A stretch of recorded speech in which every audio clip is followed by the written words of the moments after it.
छत्रपती शिवाजी महाराज यांच्या हस्तचरण पालखी सोहळ्याचे आयोजन करण्यात आले आहे। गुरुवारी दुपारी 4 वाजता सातारा रस्त्यावरील हॉटेल पंचमी येथून पालखी सोहळ्यास सुरुवात होईल अशी माहिती पालखी सोहळा समितीचे बाळासाहेब भामरे यांनी पत्रकार परिषदेत दिली। सिंधुदुर्ग किल्ल्यावर छत्रपती शिवाजी महाराज यांच्या उजव्या हाताचे व डाव्या पायाचे ठसे आहेत। त्या आकाराचे हस्तचरण करण्यात आले असून त्यासाठी सुमारे 4 किलो चांदी व 3 तोळे सोने तसेच नवरत्नांचा वापर करण्यात आलाय। हस्तचरणाच्या प्रतिकृतीच्या खाली विविध किल्ल्यांवरील माती ठेवण्यात आली। पर्वती दर्शन भाग व भाग 2 मध्ये ही पालखी जाणार आहे। नमस्कार, मी तुषार बाळासाहेब भामरे, राहणार पर्वती दर्शन। येत्या शिवजयंती निमित्ताने आपण सिंधुदुर्ग किल्ल्यावरील छत्रपती शिवाजी महाराजांचे हाताच्या आणि पायांच्या ठसांची प्रतिकृती आपण तयार केलेली आहे, जी आता तिथं सिंधुदुर्ग किल्ल्यावरती तिथं आहे। आणि त्यानंतर आपण हे साधारणतः 4.25 किलो मध्ये चांदी आणि 3 तोळा सोन्यामध्ये आपण ही प्रतिकृती तयार केलेली आहे।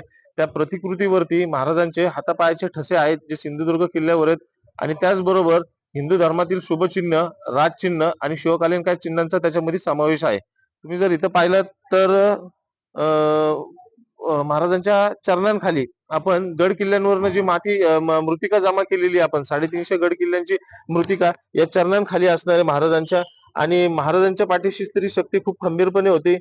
जिजाऊंनी त्यांना घडवलं आणि आई तुळजाभवानीचा आशीर्वाद त्यांच्या पाठीशी असल्या कारणाने आपण 3.5 शक्तीपीठातली जी देवीच्या पायावरची धार्मिक सामग्री जमा करणार आहोत ते आपण सगळं इथं ठेवणार आहोत चरणांखाली। आणि त्याचबरोबर अन्य प्रमुख देवस्थानावरील पण धार्मिक सामग्री आपण त्याच्यामध्ये आपण त्याचा समावेश करणार आहे। महाराजांची स्वाक्षरी आपण इथं सोन्यामध्ये दिलेली आहे इथं।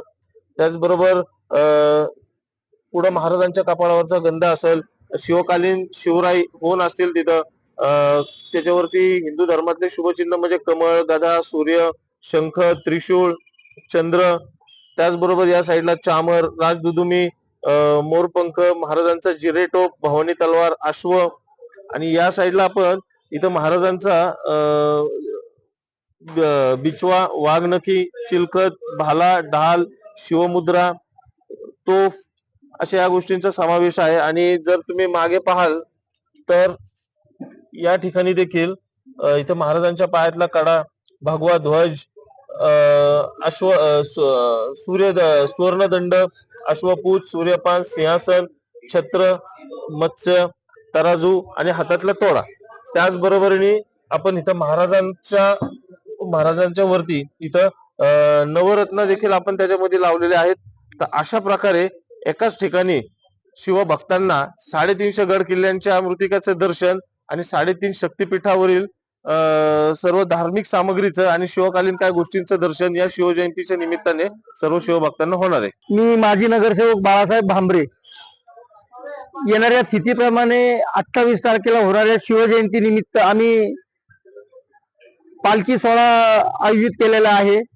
त्या पालखी सोहळ्यामध्ये आम्ही ह्या हस्तचरण पादुका ठेवणार आहोत।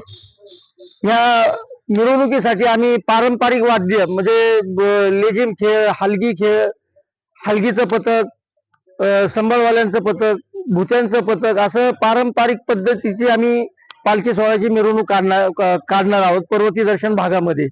ह्याच्यासाठी आम्ही ह्या हस्तचरण पादुका बनवायचं कारण असते की तरुण पिढी आज जी विस्कटलेली आहे ती कुठेतरी एकत्र येण्याच्या माध्यमातून आम्ही ही हस्तचरण पादुका तयार करून त्याची पालखी सोहळा म्हणजे एकच शिवजयंती पर्वती दर्शन भागात अनेक जण साजरी करतात। तर आम्ही त्यांना सांगितलं मिरवणुकीचं स्वरूप आपण मिळून सगळ्यांनी करू, एकच मिरवणूक काढू आपण।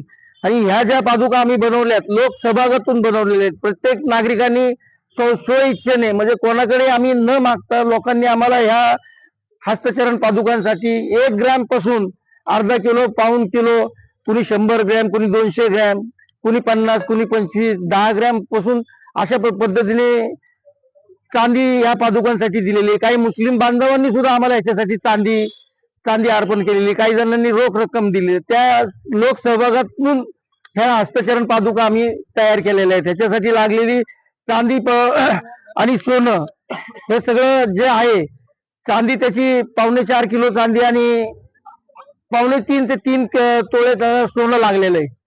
आणि अशा पद्धतीने आम्ही 28 तारखेला तिथीप्रमाणे येणाऱ्या शिवजयंतीला याची मिरवणूक काढणार आहे। ती भव्य मिरवणूक असणार आहे।